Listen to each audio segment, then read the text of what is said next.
Brought to you by V-Guard, co-powered by Sensodyne and Vimal. बोलो जुबां केसरी। नमस्कार, आप देख रहे हैं TV9 राजस्थान। मैं हूं अम्बेश श्रीवास्तव।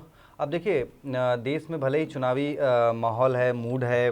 चौथे चरण का आज मतदान भी हो गया है। अब क्या परसेंटेज हैं वो तो देर रात तक सबके सामने आ जाएंगे।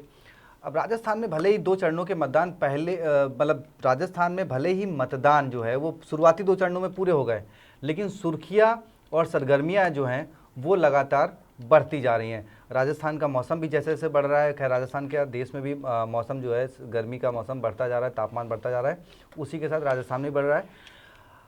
अब खबर है बाड़मेर की। शुरुआत बाड़मेर से करते हैं क्योंकि देश की सबसे बड़ी लोकसभा सीट है, सबसे चर्चित सीट है, क्योंकि यहाँ पे त्रिकोणीय मुकाबला था। रविंद्र सिंह भाटी जो कि सबसे युवा एक नेता हैं, युवा चेहरा हैं, स्यू विधानसभा से विधायक हैं, वो इस बार निर्दलीय जो है वो लोकसभा के लिए ताल ठोक रहे हैं। और उनकी जो मुलाकात रही है और जो उनकी सियासत रही है पिछले 6 महीनों में, विधानसभा चुनाव से पहले से लेकर और अब लोकसभा चुनाव के मतदान के बाद जो अभी तक चल रहा है, उस समीकरण को पे अगर बात करी जाए तो अब उनकी एक मुलाकात की तस्वीर वायरल हो रही है।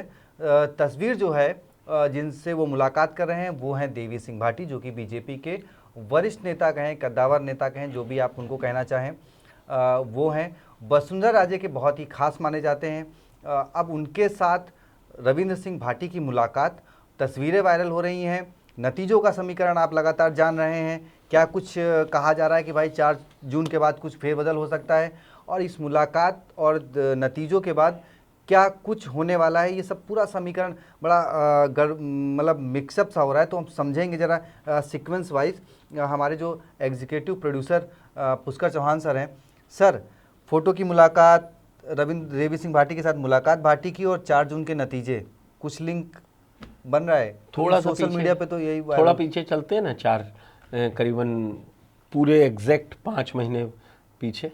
जी सर, बिल्कुल। वो इसलिए 5 दिसंबर को, जी सर, जी सर, 5 दिसंबर के आसपास की ही तारीख थी, 8-10 दिसंबर भी हो सकती है। वो जब चिट्ठी की चुनाव नतीजे तो 3 तारीख को आ गए थे। उसके बाद जिस तरीके से लामबंदी शुरू हुई थी, 3 की रात को ही। और आपको मालूम है, पिक्चर भले बाद में आई हो, मुलाकात बाद में हुई हो, आपने ये वीडियो मुझसे पिछले वीक करवा लिया था कि वसुंधरा का क्या होने वाला है। उस वीडियो में मैंने ये कहा था कि कहना जल्दबाजी होगा, लेकिन कुछ कुछ हवा में चल रहा है, बड़े चीज़ें दिखने शुरू हो जाएंगी। नतीजा 4 जून को नहीं आया है, लेकिन वसुंधरा राजे के खास सिपे सलार जिनको कहें एक्टिव हो गए और वो दिखने लगे। ऐसे ही आप याद कीजिए, जब ये फरवरी और मार्च में सीसी की बीजेपी की बैठकें होने वाली थी, चुनाव होने वाले थे, तो कभी राहुल कसवात, कभी प्रहलाद गुंजल दिखा रहे थे। ये छोटे छोटे हम कहते हैं ट्रमर्स हैं, झटके हैं।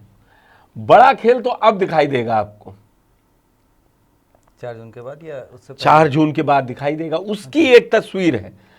कल को अगर रविंद्र सिंह भाटी बाड़मेर जैसलमेर सीट पर बड़ा कमाल करने का अगर कोई नतीजा देते हैं, तो देवी सिंह भाटी ने बता दिया है कि वसुंधरा राजे को साथ ना लेना या उनसे प्रचार में उनको इतना एक्टिव ना दिखाना अब कहाँ कहाँ असर पड़ेगा। उन्होंने विधानसभा चुनाव से पहले बोल दिया था कि अगर राज्य को सीएम फेस नहीं बनाया गया तो वो तीसरे मोर्चे पर विचार कर सकते हैं। अब तीसरा मोर्चा है कि नहीं है, क्योंकि राजनीति में ना समीकरण ही सारे होते हैं, और मुलाकातें आपने देखा होगा।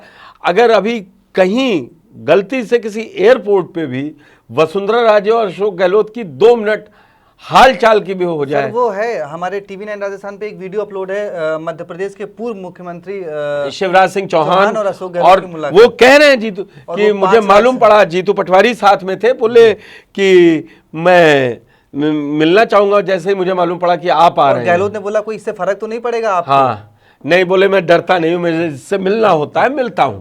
लेकिन राजस्थान मुलाकातें बड़े मायने देती हैं। अमीन खान में मुलाकात की थी ना। जी सर। उसके बाद जब उन पर कार्रवाई हुई तो क्या कहा उन्होंने, रविंद्र सिंह भाटी ने पोस्ट करके, मेरे बड़े हैं, मुझे आशीर्वाद मिला है और आगे भी मिलता रहेगा। तो राजनीति में पोजीशनिंग बड़ी चीज है। अब ये एक पोजीशनिंग हो गई।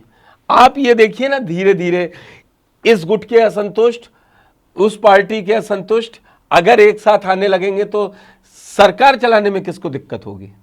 जो सत्ता में होगा। महाराष्ट्र में ऐसा बीजेपी कर रही है कि भाई, मैं कहता हूं इतना बड़ा फर्क ना हो, लेकिन एक बयान भी, एक छोटे से सवाल, जैसे आपके मंत्री किरोड़ीलाल मीणा हमेशा कहते हैं अभी इस्तीफा दे दूंगा अगर ऐसा नहीं हुआ तो ऐसा नहीं हुआ।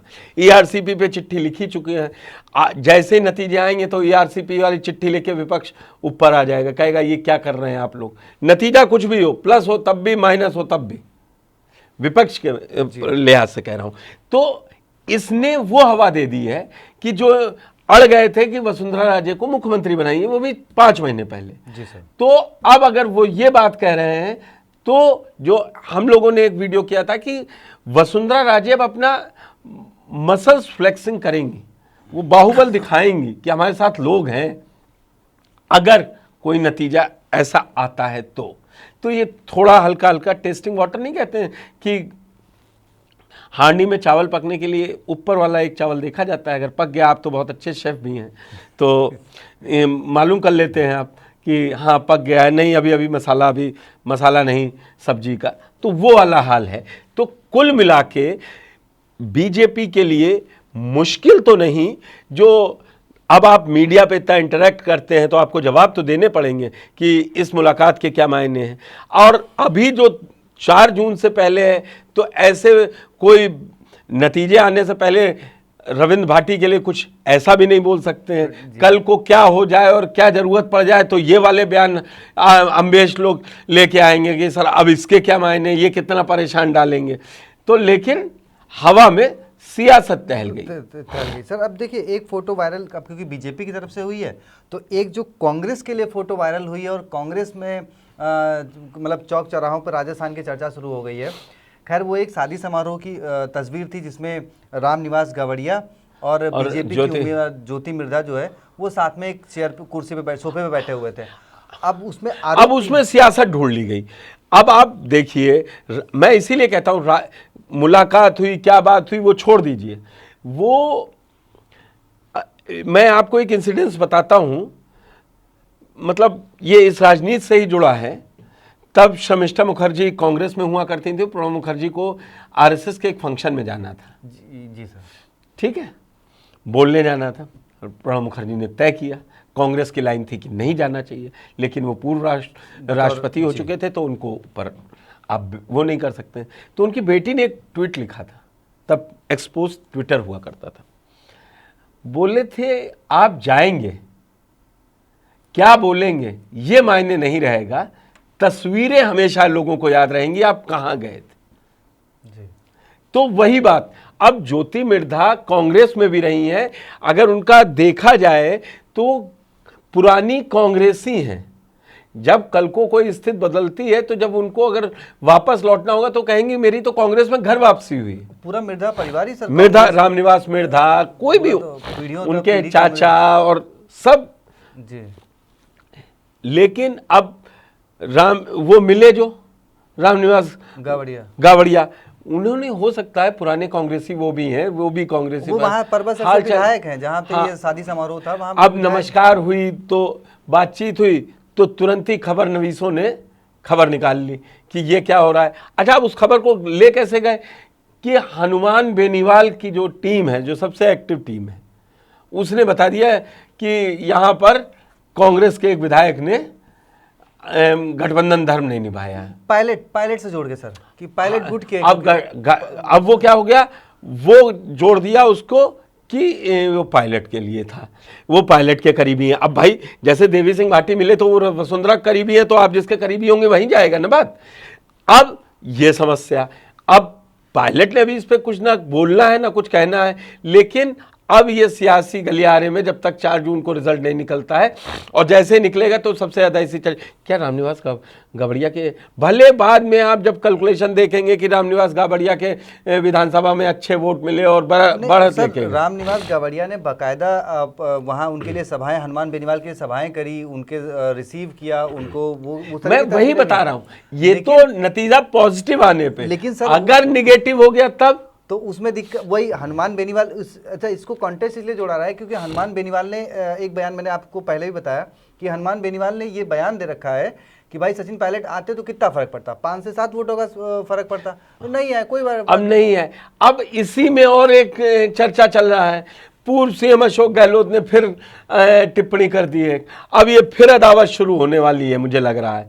अब उन्होंने, लेकिन मैंने जब उस इंटरव्यू को एक प्राइवेट चैनल को था तो मैं सुन रहा था सोशल मीडिया पे क्योंकि चल रहा है, तो मुझे जो समझ में आया वो ये समझाना चाह रहे हैं, अच्छा वो भी एजेड है, कि ये सब नहीं करते हैं, बेवकूफ़ी है कि मैं बोलूं कि वहाँ नहीं बुलाया उन्होंने। अच्छा उन्होंने, आप देखिए अनिल चोपड़ा को लिया एग्जाम्पल में, जैसे तस्वीरों से चीज़ें बदलती हैं, क्या बदलती हैं, जो तस्वीरों से क्या चीज़ें बदलती हैं क्या नहीं बदलती हैं उस पर चर्चा है। तो अच्छा 4 जून से पहले रिजल्ट आना नहीं है, कुछ ऊपर नीचे होना नहीं है, तो राजनीति पूरी यहीं आसपास कहीं घूमती है और खबरें कुछ है नहीं, नहीं खबरें हमेशा रहती हैं। अब जो सियासी चटकारे लेने वाले लोग हैं उनके लिए अच्छा जी बेनीवाल ने ये कह दिया था, उन्होंने रामनिवास गाबड़िया वहाँ पहुँच गए, ज्योति मिर्धा से भले वो कह रहे हो कि नहीं नहीं बेटा तुम अच्छी लड़ी, कोई चिंता की बात नहीं है, लेकिन सचिन पायलट गुट के हैं। अब जो मैं बात कह रहा था कि उसी में अशोक गहलोत ने भी एक इंटरव्यू जो उनका सोशल मीडिया वायरल हो के बाद बेवकूफ़ी, अब उसको जोड़ सकते हैं, लेकिन मुझे उस में वो तंज कसने से ज़्यादा पहली बार मुझे समझाते हुए नजर आए कि ये बेवकूफ़ियाँ हैं, इस पे हम क्यों बात करें, ये क्यों कह दें मुझे बुलाया नहीं। मुझे भी तो अनिल चोपड़ा ने कहा था वैभव से बात हुई मेरे बेटे से लेकिन नहीं लगाया, तो मैंने तो नहीं कहा कि मुझे नहीं बुलाया गया। इन सब बातों से बचना चाहिए। अब वो कहते हैं ना एक पैचअप वर्क, अब वो सचिन पायलट से झगड़ा करके नहीं अशोक गहलोत बना के रखना चाहते हैं, क्योंकि अब वो दूसरी लीग में चल पड़े। लेकिन खबर नवीसों ने क्या किया, बोले अरे मक्कार गद्दार के बाद नक्कारा के बाद बेवकूफ़ बता दिया। और मुझे निश्चित है कि कोई ना कोई अब इस पर बयान लेने सचिन पायलट से पहुंच जाएगा जब वो जयपुर प्रवास में होंगे और खट से पूछा जाएगा कि ऐसा कहा है। तो मुझे जहां तक लगता है सचिन पायलट बड़े सरल और सीधी राजनीति करने वाले हैं, वो यही कहेंगे, उन्होंने जो कहा है वो जानते होंगे, मैं तो पार्टी के लिए काम करता हूँ और करता रहूँगा। नहीं सर, लेकिन इसका ये जिस वे में उन्होंने कहा, देखिए TV9 राजस्थान की टीम भी जब मिली थी और जब TV9 राजस्थान ने भी ये सवाल उनसे रेज़ किया था, हमारे सहयोगी अखिल ने, कि भाई सचिन पायलट जी बोलते हैं कि भाई वो जाए, मतलब बुलाया जाएगा तो प्रचार करने जाएंगे, तो क्या उनको आप बुलाएंगे? तो अशोक गहलोत जी का वही जवाब था कि भाई वो बड़े स्टार हैं, प्रियंका के साथ आना चाहिए था, नहीं आए, अब वो बड़े स्टार हैं और यहाँ पे कोई ऐसा बड़ा कार्यक्रम, इसमें भी वही बात बोल रहे हैं कि प्रियंका का लगा था, उसमें बुलाने की क्या जरूरत थी। देखिए व्यस्तता रहती है, ये उन्होंने माना, वो कुल मिला के कहना ये चाह रहे थे। कभी कभी ना आप जो कहना चाह रहे होते हैं वो समझा नहीं पाते और उसी में गफलत ज़्यादा हो जाती है। हो सकता है ये उनका बयान एक नई, लेकिन सर देखिए अब यहाँ पे समीकरण ये है, देखिए क्योंकि हनुमान बेनीवाल का जिक्र हुआ है, हमने वहाँ बात करी है, वहाँ भी सचिन पायलट का जिक्र था कि वो, और सचिन पायलट ने पहले चरण की 12 सीटों में जो चुनाव था वहाँ पे 8 सीटों में प्रचार किया, 4 में नहीं किया, एक चूरू नहीं किया, एक नागौर नहीं किया, एक दूसरे चरण में उन्होंने जालौर नहीं किया और सीकर नहीं किया, मतलब झुंझुनू में भी नहीं गए थे शायद, नहीं झुंझुनू में गए थे, ब्रिजेंद्र के प्रोग्राम में गए थे, TV9 राजस्थान, हाँ ब्रिजेंद्र के प्रोग्राम में गए थे। तो ये हॉट सीटें ऐसी थी जहां अमराम वाली सीट कौन सी थी, सीकर भी नहीं गए, सीकर भी जहां पर कांग्रेस ने गठबंधन किया या फिर जहां पे कांग्रेस ने राहुल कस्बा या फिर बांसवाड़ा राजकुमार राउत वाली सीट हो, ऐसी सीटों पर सचिन पायलट नहीं गए हैं और इसीलिए ये विवाद की जड़ बना है। तो नहीं, अब वो इसी वजह अब गठबंधन को कैसे, क्योंकि आपको ना बहुत संभल के, जब आप लंबी गुट खेलते हैं तो लंबी राजनीति करते हैं तो अपना हर प्यादा, वो कहेंगे हम अपने प्रत्याशियों कर रहे थे, फिर वो उसमें जालौर आएगी, तो जहाँ मेरे प्रोग्राम मांगे वहाँ मैंने जो जितनी अवेलेबिलिटी थी, कमिटमेंट नहीं था। ये राजनेता कुछ चीज़ अपने पास रखते हैं। विवाद तो सर इसी बात पे बढ़ गया ना कि भाई हनुमान बेनीवाल कह रहे हैं वो आते तो 4-5 वोटों का फर्क पड़ता है। वैभव गहलोत जी बोल रहे हैं कि भाई 2014 में उनका टिकट कटवा दिया पार्टी के अंदर उनके विरोधियों ने। अब 2014 में पार्टी की कमान किसके पास थी सबको पता है, प्रदेश अध्यक्ष कौन था। तो कहीं ना कहीं, और आप 19 वाली हार का ठीकरा उनके सर फोड़ चुके हैं एक बार, तो इस लिहाज से मैं कुल मिला के यही कहूँगा, राजस्थान में 4 जून के बाद नतीजे आने के बाद प्लस माइनस क्या होगा एनडीए और इंडिया ब्लॉक का, लेकिन झगड़ा दोनों गुट में बड़ा दिखाई देगा। दोनों गुट और उधर भी सर, हाँ, दोनों गुट, दोनों तरफ के गुट, हाँ, दोनों तरफ इंडिया ब्लॉक और एनडीए दोनों में बीजेपी में भी दिखाई देगा कि ये कर लिया होता, बेनीवाल को नहीं छोड़ा होता तो वो कहेंगे देखिए अब ज्योति मिर्धा बहुत बड़ी नेता हैं। जो लोग ज्योति मिर्धा का विरोध कर रहे थे और हनुमान बेनीवाल को एनडीए से बाहर करने का रास्ता दिखा रहे थे, पक्षधर थे, वो देखिए, तो वो राजनीति जिस करवट बैठती है उसी करवट चर्चा होती है। लेकिन जिस तरीके से जहाँ आपने बाड़मेर जैसलमेर में रविंद्र भाटी और देवी सिंह भाटी की मुलाकात की तस्वीरें आई हों, या उसके बाद इंटरव्यू आया हो गाबड़िया और ज्योति मिर्धा का हो, तो इन तस्वीरों से और निजी चैनलों को दिए गए बयानों से गाए बगाए नेता ज़्यादा नहीं जाता है, लेकिन पत्रकार बाल की खाल निकाल के और हकीकत दिखाता है। जो ज़्यादा सामने आता है वो बाद में प्रूफ भी होता है कि अगर है भाई, अगर जालौर सिरोही सीट अगर कहीं फंस जाती है, कहीं फंस जाती है, तब देखिएगा राजनीति क्या होगी। सचिन पायलट कहेंगे मैं तो गया भी नहीं था, मुझसे तो मतलब ही नहीं, मुझे तो बुलाया ही नहीं गया। और वहीं अनिल चोपड़ा जीत जाते हैं। उनकी सीट के उनके 4-5 कैंडिडेट जो हैं 7, वो उसमें 2 या 4 जीत जाते हैं। तो आपको मानना पड़ेगा कौन बड़ा है। सचिन पायलट के साथ लगभग 7 उम्मीदवार हैं। हाँ भाई, मतलब तो चर्चा के लिए आपके लिए बहुत कुछ है। वसुंधरा जी के उससे 5 सीटें हैं, 7, 5, 12 कांग्रेस।